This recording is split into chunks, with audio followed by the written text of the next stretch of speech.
मैं प्रवीण प्रियदर्शी। वाराणसी लोकसभा सीट का चुनाव अंतिम चरण में आगामी 1 जून को होगा, जिसको लेकर काफी गहमागहमी है। नेताओं की रैली लगातार चल रही है। इसके लिए एनडीए और इंडिया गठबंधन के नेताओं ने अपनी अपनी ताकत झोंक दी है। जगह जगह चुनावी सभा व भाषण चल रहे हैं। महिला वोटरों को रिझाने के लिए उन्हें तरह तरह की योजनाओं का लाभ देने का वादा किया जा रहा है। एक और कांग्रेस महिलाओं के खाते में एक साल में 1 लाख रुपए खटाखट देने का वादा कर रही है। वहीं एनडीए लखपति दीदी और मातृवंदन योजना की दुहाई देकर वोट मांग रहे हैं। इस बार काशी में चुनाव प्रचार का मेन फोकस यहां की आधी आबादी है।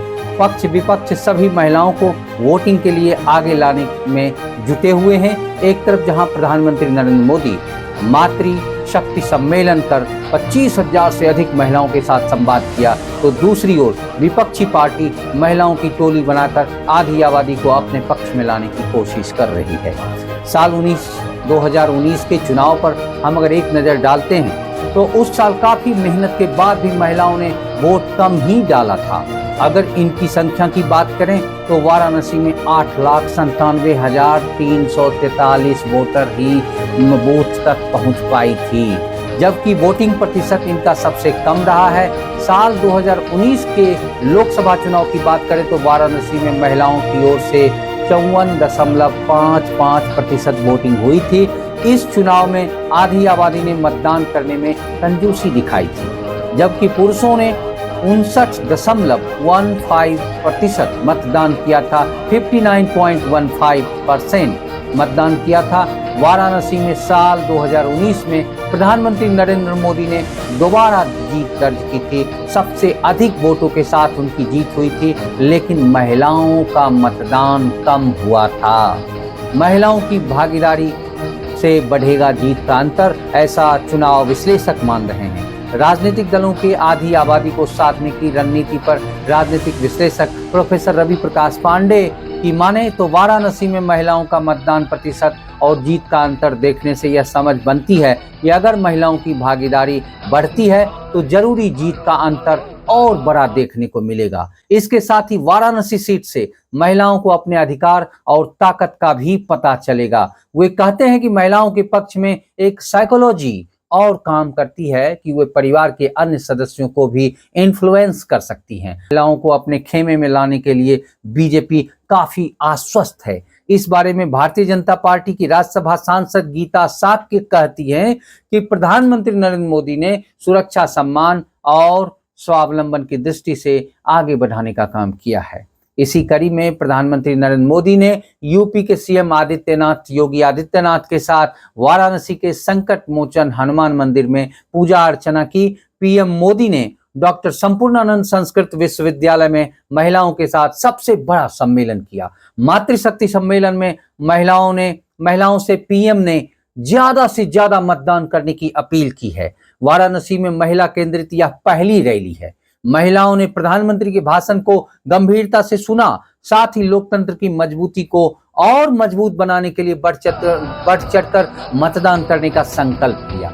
मतदाता जागृति अभियान के तहत वाराणसी में 100% मतदान के लिए एक और कार्यक्रम किया जा रहा है कि गंगा तट पर सामूहिक हनुमान चालीसा का पाठ किया जाएगा। महिला मतदाताओं को जागरूक करने के लिए, पुरुष मतदाताओं को जागरूक करने के लिए उसके लिए दशाश्वमेध घाट और राजेंद्र प्रसाद घाट पर 1 लाख से अधिक मतदाता हनुमान चालीसा का पाठ सामूहिक रूप से करने जा रहे हैं। प्रधानमंत्री नरेंद्र मोदी ने महिलाओं को संबोधित करते हुए कार्यक्रम में कहा था कि पहली बार हो जब हम काशी के नामांकन अपने माई के उपस्थिति के बिना कैले है, यानी मातृशक्ति को जगाने की कोशिश प्रधानमंत्री ने की है। अब माँ गंगा ही हमार माई है। माँ गंगा ने मुझे काशी बुलाया था, अब इन्होंने मुझे गोद ले लिया है, ऐसा प्रधानमंत्री का मानना है।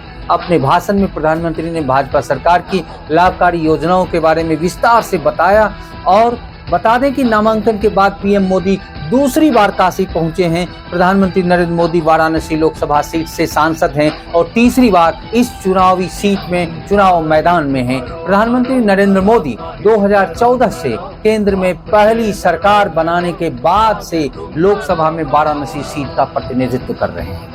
प्रधानमंत्री मोदी कहते हैं, इस सम्मेलन के दौरान उन्होंने कहा कि वाराणसी में अपनी योजना के तहत लगभग 3 लाख लोगों को मोतियाबिंद का इलाज कराया गया है। शिविर के माध्यम से इस योजना का लाभ निःशुल्क दिया गया। एक आंख का इलाज, उनका हिसाब है कि एक आंख का इलाज तकरीबन 10,000 में होता है, यानी प्रत्येक मरीजों को 20,000 का लाभ डायरेक्ट मिलता है। ये वे लोग अब काशी विश्वनाथ मंदिर के सौंदर्यीकरण और उसकी भव्यता को साफ साफ देख सकते हैं। उनकी रोशनी वापस लाया है प्रधानमंत्री नरेंद्र मोदी ने। अब गौर करने वाली बात यह है कि क्या सभी मरीजों ने दोनों आंख का ऑपरेशन कराया था? यह एक बड़ा सवाल है। फिर एक झूठी तस्वीर प्रधानमंत्री द्वारा दिखाया जा रहा है। पीएम मोदी ने कहा कि प्रधानमंत्री जन औषधि परियोजना के माध्यम से हर सरकारी अस्पताल में उच्च गुणवत्ता की जेनेरिक दवाइयां दी जाती हैं। 500 की दवाइयां 70 से 80 रुपए में मिल रही है। इससे मरीज अपनी बीमारियों का इलाज तन मन से करा सकते हैं। धन के बारे में उन्हें नहीं सोचना है, ऐसा प्रधानमंत्री का मानना है। जबकि जानिए कि हार्ट के मरीजों के लिए जरूरी दवाइयां जन औषधि केंद्र से गायब हैं, वहां मिलती ही नहीं हैं। वहीं कई अन्य गंभीर बीमारियां हैं जिनकी दवा जन औषधि केंद्र में उपलब्ध नहीं है। इसके चलते मरीजों को काफी आर्थिक परेशानी झेलना पड़ता है। आदरणीय प्रधानमंत्री जी, इस ओर भी कृपया ध्यान दें। उन्होंने कहा कि 4 करोड़ से ज्यादा पीएम आवास बनवाए गए ताकि महिलाएं भी घर की मालकिन बन सके। यह बात सही है। योजना के माध्यम से नारी शक्ति को आत्मविश्वास मिला है। यही मेरा मिशन और मेरी सोच थी, उन्होंने कहा। लेकिन आने वाले दिनों में और सरकारी आवास मिलेंगे, इस तरह का आश्वासन प्रधानमंत्री ने दिया है। महिलाओं को लाभ मिलेगा। पिछले 2 वर्षों से विदित हो कि बिहार के पंचायतों में पीएम आवास की योजना का लाभ लोगों को मिला ही नहीं है। तो ऐसी स्थिति में प्रधानमंत्री इस तरह के आंकड़े पेश कर रहे हैं जो काफी हास्यास्पद दिख रहा है। प्रधानमंत्री मातृत्व वंदन योजना के माध्यम से गर्भवतियों को बच्चा पैदा होने से बाद उनके खाते में सीधे 6,000 रुपए भेजे जा रहे हैं, ऐसा प्रधानमंत्री ने कहा। इस योजना से 80,000 से ज्यादा गर्भवती महिलाओं को लाभ मिला है। माफ कीजिएगा, 90,000 का आंकड़ा है। इलाज के बाद वे इन पैसों से दवाइयां खरीद सकती हैं। अस्पताल का पूरा खर्चा प्रधानमंत्री के मुताबिक उनका बेटा, यानी महिलाओं का बेटा, आपका भाई मोदी उठाएगा। यानी वो सभी महिलाओं के लिए भाई और पिता के समान हैं, बेटा के समान हैं, जो अपनी माँ, गर्भवती माँ के लिए वो सारी व्यवस्था करें। तो अब पीएम मोदी ने कहा कि वाराणसी में 1.25 लाख से ज्यादा लोगों ने आयुष्मान कार्ड के माध्यम से अपना इलाज कराया है। इन लोगों को गंभीर बीमारियों से भी मुक्ति मिल गई है। आयुष्मान योजना का लाभ आगे भी मिलता रहेगा। गरीब लोगों को, अपने परिवार के लोगों के इलाज के लिए आर्थिक परेशानियां नहीं होगी, लेकिन ऐसा हो नहीं रहा है। अभी व्यवहारिक प्रश्न ये है, आप जहां कहीं भी देखेंगे तो बड़े से बड़े अस्पताल में आयुष्मान का बोर्ड टंगा हुआ है, लेकिन छोटी छोटी बीमारियां उससे ठीक नहीं हो रही हैं। गरीब यूं ही भटक रहे हैं इलाज के लिए, निजी क्लिनिक की चपेट में फंस रहे हैं। मोदी सरकार ने अब ये भी तय किया कि परिवार में जो भी 70 साल का बुजुर्ग है, उसे अगर कोई भी दिक्कत होता है तो उसका बेटा 74 साल का प्रधानमंत्री उसे इलाज कराएगा। यह बाकी मोदी की गारंटी आपके साथ रहेगी। हास्यास्पद तो तब लगता है मित्रों, जब प्रधानमंत्री यह कहते हैं कि 70 साल के बुजुर्ग का इलाज उनका बेटा नरेंद्र मोदी कराएगा, जो नरेंद्र मोदी स्वयं 74 साल। आगे आने वाले दिनों में लोगों को बिजली के बिल के झंझट को भी दूर करने का उन्होंने आश्वासन दिया। अभी बनारस में लगभग 2000 से ज़्यादा घरों में सोलर प्लांट लग चुका है। इसका फायदा यह हुआ कि जिन घरों में 2 से 2,500 रुपये बिल आते थे, उनका मानसिक तनाव कम हो गया। आपके साथ सवाल है कि क्या पूरे लोकसभा क्षेत्र में केवल 2,000 लोग हैं जो बिजली बिल से परेशान हैं। उनका पैसा संबंधित व्यक्ति और परिवार को दिया जाएगा, ऐसा प्रधानमंत्री मोदी बोल रहे हैं।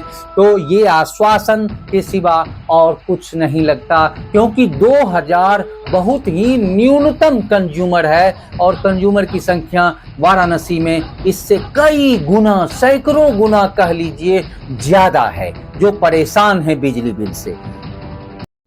वाराणसी में मोदी के खिलाफ मैदान में कौन कौन उम्मीदवार हैं, इस पर हम एक नजर डालते हैं। उत्तर प्रदेश की वाराणसी लोकसभा सीट पर 1 जून को जो वोट डाले जाएंगे। प्रधानमंत्री नरेंद्र मोदी लगातार तीसरी बार यहां से चुनाव लड़ रहे हैं। मोदी के चुनाव लड़ने से यह एक हॉट सीट बन गई है। प्रधानमंत्री मोदी समेत 41 उम्मीदवारों ने पर्चा दाखिल किया था। नामांकन पत्रों की जांच के बाद 33 उम्मीदवारों का पर्चा खारिज हो गया। अब वाराणसी की सीट पर केवल 8 उम्मीदवार बने हुए हैं। पर्चा खारिज होने वाले उम्मीदवारों में हास्य कलाकार श्याम रंगीला का भी नाम है।